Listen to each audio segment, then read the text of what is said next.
はい、今日は新玉ねぎの味噌漬け紹介していきます。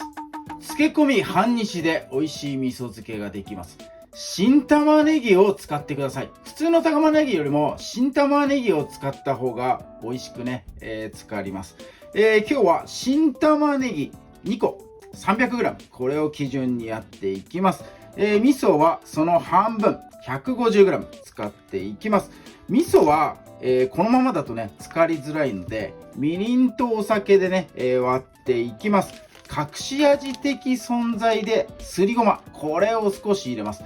旨味と香ばしさが加わるのでこれがねさっぱりとしたこの玉ねぎにすごく合います。漬け込みにはジップロック、真空密閉できる袋ですね、こいつを用意してください。それでは早速作っていきます。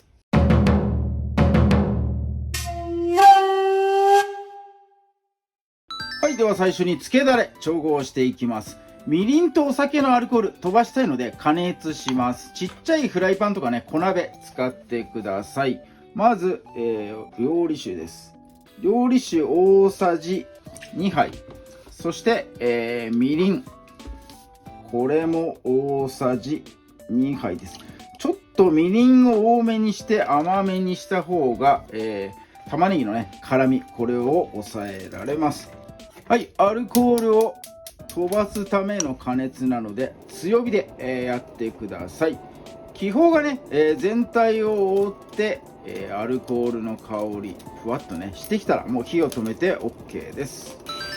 はい、火を止めたらここにね、醤油加えます。小さじ1杯。そして、隠し味的存在のすりごま、これね大さじ1杯入れておきます。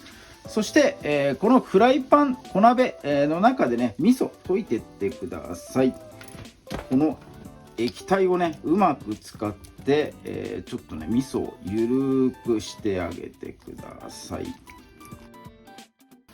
はい、こんな感じで、液体部分がね、なくなれば OK かなと思います。はい、では新玉ねぎ切っていきます。皮ね剥いたところからスタートします。この根っこの方と頭のところ、ここはね、薄く切っていきましょ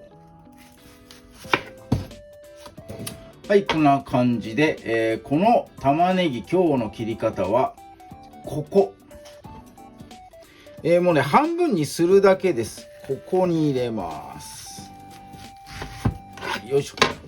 はい、こんな形でね、2つとも切っていきます。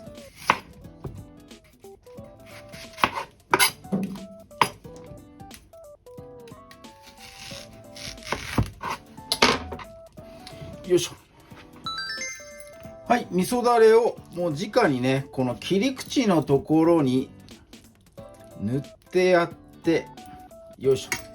でこのままジップロック袋の方に入れていきます。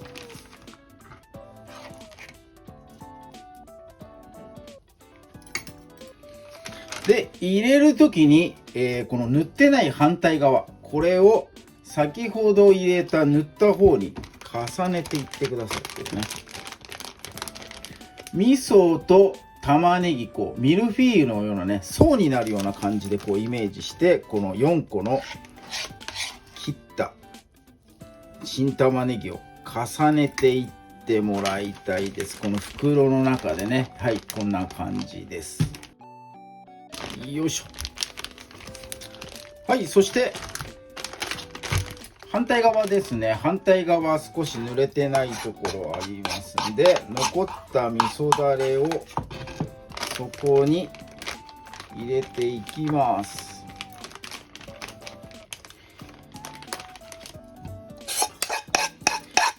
冒頭で新玉ねぎで作ってほしいということを言いました。普通のねひねの玉ねぎじゃなくて新物で、作ってほしい。それがねここに、答えがあります。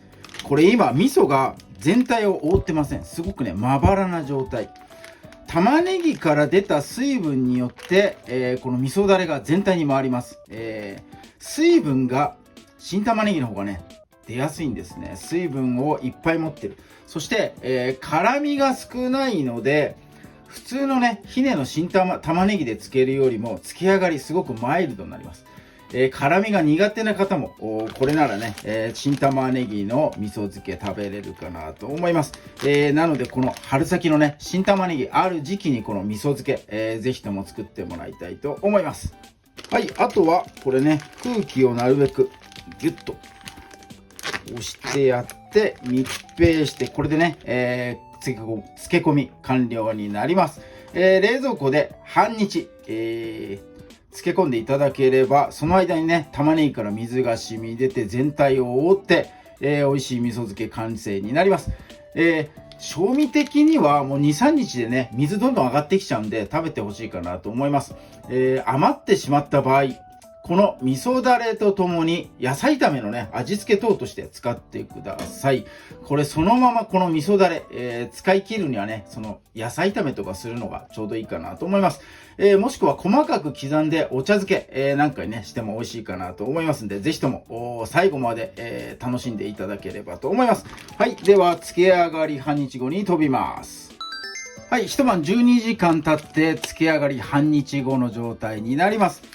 玉ねぎから水分が出て、味噌のね、タレが全体をこう回っておるのがわかるかなと思います。はい、では、ちょっとね、開けてみましょう。おー。はい、今日は、もうね、そのままフレッシュな形をいただかせていただきます。このね、輪切りのまんま、盛り付けるとね、かっこいいかな。こんな形でね、食べることはないかなと思いますんで、最初はね、ぜひともこの輪切りのまんまでね、いただいてみてください。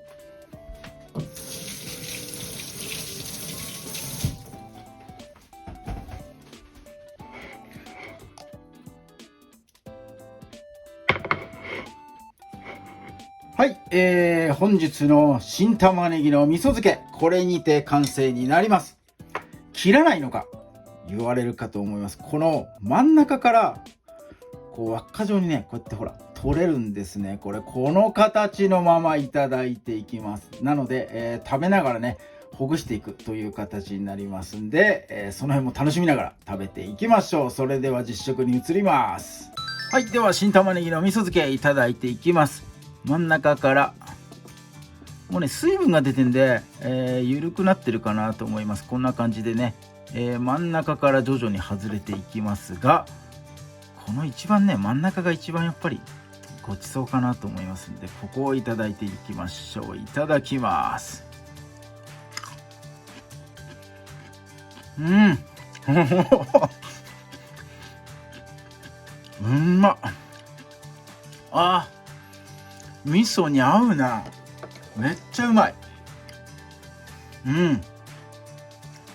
辛みも多少はね、やっぱり残っておりますが、味噌のね、ちょっとみりんをね、多くしたので、この甘みがね、やはりこの辛みにこう、いい具合に効いておりますね。うまいですね。玉ねぎはね、やっぱ切り口からこう辛み成分出てくるかなと思いますんで、切り口を少なくする。半分に切っただけ、なのでね、そしてこの切り口のところに味噌塗っちゃってますんで、この辛み成分がね、こう出てくるのをさらに防いでるかなと思います。味噌の風味そのままに。味噌じゃないとね、ダメだな。これ醤油漬けとかだとちょっと辛みの方が強くなっちゃうかもしれない。こってりしたね、味がこの玉ねぎのうまさを引き立てております。これはめちゃめちゃうまいです。もうちょっとね、つけてもいいかなという感覚はありますんでね。半日だと浅漬け風味。1日だとね、もっとね、使って美味しくなるかなと思います。水がどんどん出てきますので、2日3日、水がいっぱい出る前に食べきってほしいかなと思います。食べきれない場合は、野菜炒め、味噌のね、タレとともに野菜炒めの味付け、そのまんま使えますんで、味噌だれごと使っていただければと思います。それから、薄めて味噌汁にしても全然うまいかもしれない。刻んでお茶漬けにしたりとかね、いろんな活用あるかなと思います。この新玉ねぎ、時期がね、短いですから。で、新玉ねぎの中でもサラダオニオンとかね、ホワイトの白いやつ、使ってもらえるとさらにね、辛みが弱くて食べやすいかなと思いますんで、その辺もお好みに合わせて選んでみてください。今日は新玉ねぎの味噌漬け紹介させていただきました。今日も動画最後まで見ていただいてありがとうございます。いいね、グッドボタン、そしてチャンネル登録の方もぜひともよろしくお願いいたします。